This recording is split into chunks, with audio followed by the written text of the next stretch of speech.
मेरे पति की सच्चाई। शादी की पहली रात ही मेरी सास और ननद ने मेरे पति के बारे में ऐसी बात बताई जिसे सुनकर मेरे रोंगटे खड़े हो गए। मेरा नाम प्रीति है। मेरी शादी अजय से हुई थी। शादी एक अच्छे बड़े घर में हुई थी। पैसों की कोई कमी नहीं थी। मैं और मेरे पिता अपने आप को बड़े खुशकिस्मत मानते थे कि हमें ऐसा घर मिला है।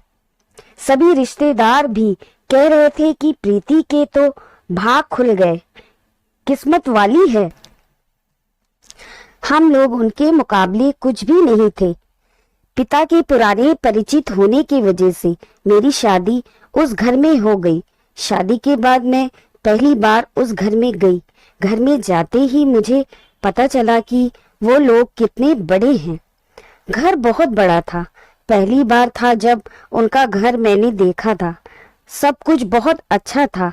सुहाग रात का समय आ गया, लेकिन उसके पहले मेरी सास और ननद मुझे अकेले में ले गई। मेरे समझ नहीं आया। मुझे लगा कुछ बात करना होगी। उनके चेहरे उतरे हुए और डरे हुए थे, जैसे कि कोई बात वो मुझसे करना चाहती हो। मैंने उन्हें पूछा, क्या हुआ? आप दोनों इतने डरे हुए क्यों हो? मेरी सास बोली, बेटा, हम तुम्हें कुछ बताना चाहते हैं, लेकिन तुम यह सुनकर हिम्मत रखना।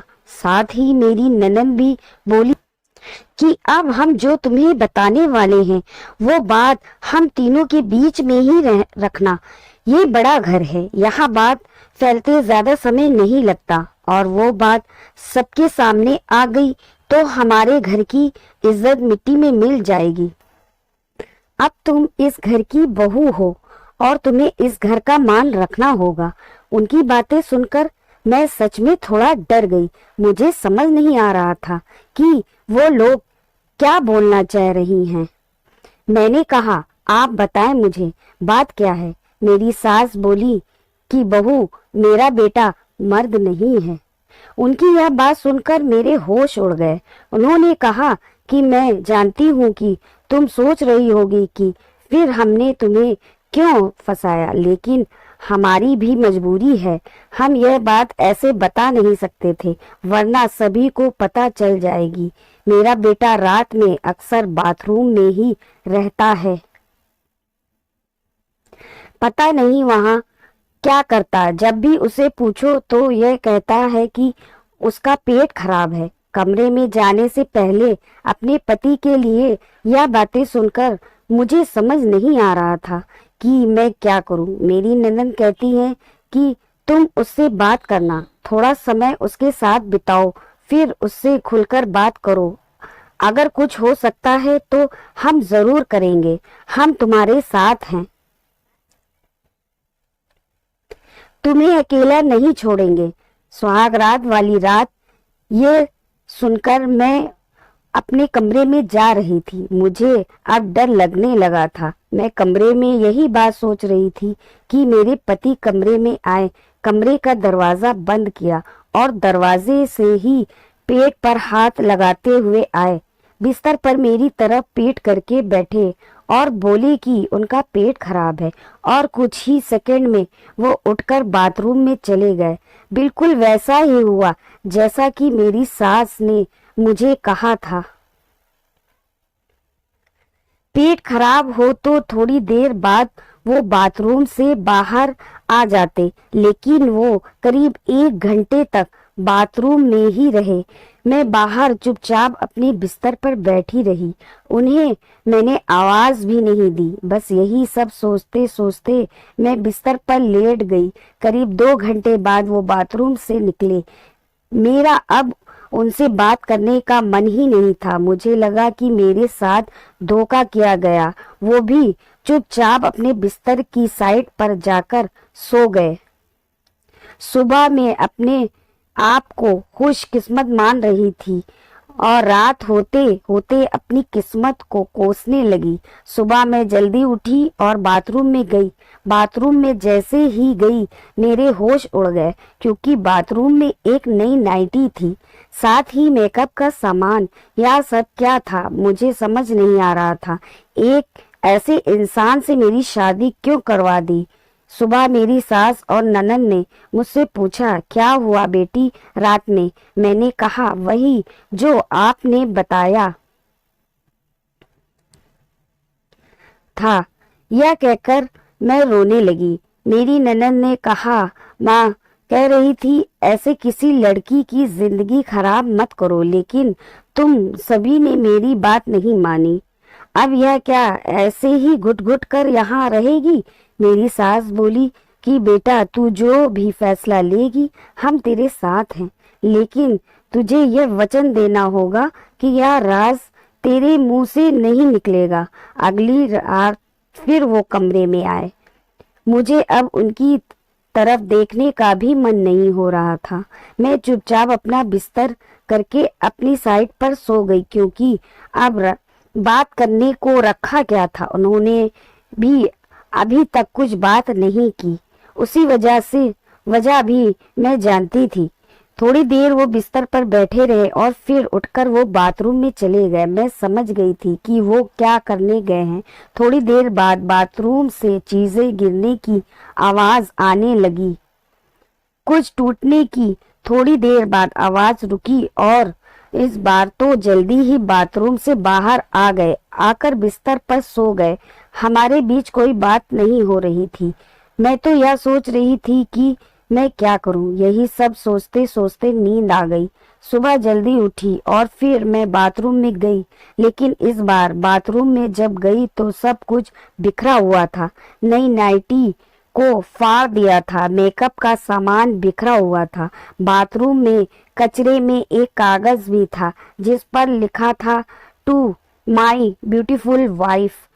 मेरे मन में अब शक आया कि ये सामान और कपड़े कहीं मेरे लिए तो इन्होंने नहीं रखे। लेकिन फिर मैंने सोचा कि मेरी सास और ननद मुझसे झूठ क्यों बोलेंगी। अभी मैंने उनकी कुछ बात नहीं की।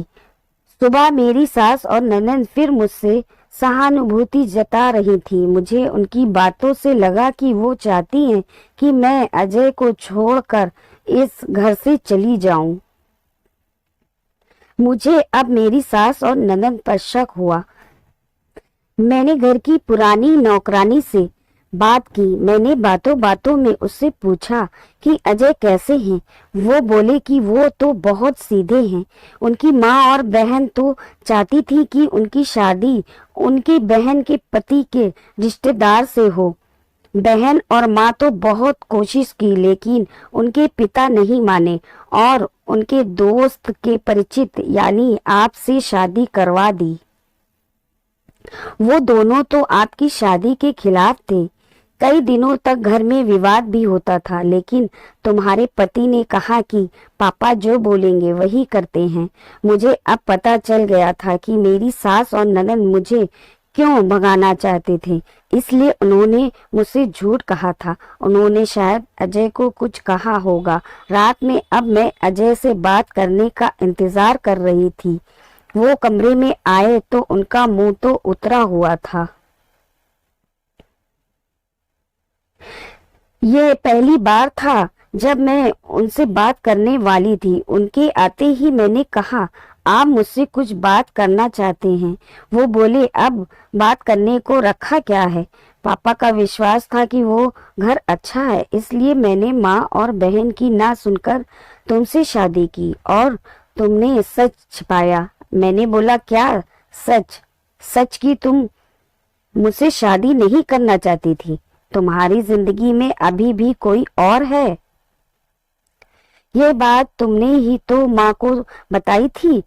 घर की इज्जत और पापा के कारण मैं चुप हूँ, कुछ कदम नहीं उठा रहा। और मैंने भी देख लिया, सुहाग रात जिंदगी में बहुत स्पेशल होती है, लेकिन मेरे बाथरूम में 2 घंटे रहने पर भी तुम्हें फर्क नहीं पड़ा। माँ ने सही कहा था कि तुम आवाज भी नहीं दोगी, बात भी नहीं करोगी। मैंने बोला, बाथरूम में रुकने को उन्होंने कहा था, और वो कपड़े और मेकअप वो भी बहन ने रखा था। कहा था पहली रात का गिफ्ट है, तुम्हारे लिए बाथरूम में रखा था। मैं उठकर उनके पास गई और उन्हें कहा, आपको पता है उन्होंने मुझसे क्या कहा? फिर मैंने उन्हें सारी बात समझाई। कहा कि वो चाहते थे हम दोनों में गलतफहमी हो और हम अलग हो जाएं, ताकि वो जो चाहते हैं वो पूरा हो जाए। उन्हें गुस्सा आया, लेकिन मैंने कहा, नहीं, अब हम इस बात को यहीं खत्म करेंगे और किसी को कुछ नहीं कहेंगे। उस रात मेरी सारी परेशानी और गलतफहमी दूर हो गई। वो थी मेरी सही मायने में सुहाग रात। अगली सुबह मेरी सास और ननद ने मुझसे पूछा कि मेरा क्या फैसला है, मैं क्या करने वाली हूँ। मैंने कहा कि मैं आप दोनों को माफ करने के एक नई शुरुआत करना चाहती हूँ। आपको मुझसे कोई शिकायत नहीं होगी। मैं एक अच्छी बहू बनकर दिखाऊंगी। मेरे चेहरे पर मुस्कान देखकर उनके चेहरे उतर गए। ननद तो उसी दिन अपने घर चली गई।